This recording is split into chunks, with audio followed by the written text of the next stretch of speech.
Жамбыл облысы Қордай ауданы Мұсекен ақлы. Абай Құнанбайұлы қазаға ұрынған қара шекпе. Қорасына бір байдың түнде кірді ұрылар. Қазынасы қайда сондайдың, аңдағыш білгіш құрғырлар. Біліп кеп тұрғанлап кесін, озып талқан етіпті. Түк қалдымай анесін, өптепті де кетіпті. Қайғысы жатып қаны тоқ, ұйқысы қанып тұрды бай. Тұршалаң аштықке жоқ, лап кешіе айнадай. Есі шықты көрді де, ұры иттің қылғанын, ойбай салды білді де, қаша сорлы болғанын. Кешегі елдің бір байын, бір түнде қалай мұншалу? Ояна келсе даптайым, қайыршы болу қапсалу.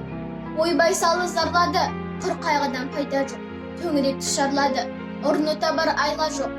Қаныда әбден ашады, ішеріне шайда жоқ. Осындайлар қайда жоқ. Ағайынның дос бауыр, жиі балы бейіне, жылады шағып мұңзары. Бәрі ақылды, бәрі есті, бәрі жерді еседі.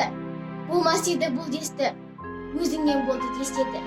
Біреу айтты лапкенді, мұнша алысқа салмау ғой. Аулаққа таста бәрнеңді, бүйтіп қапыл қалмау ғой.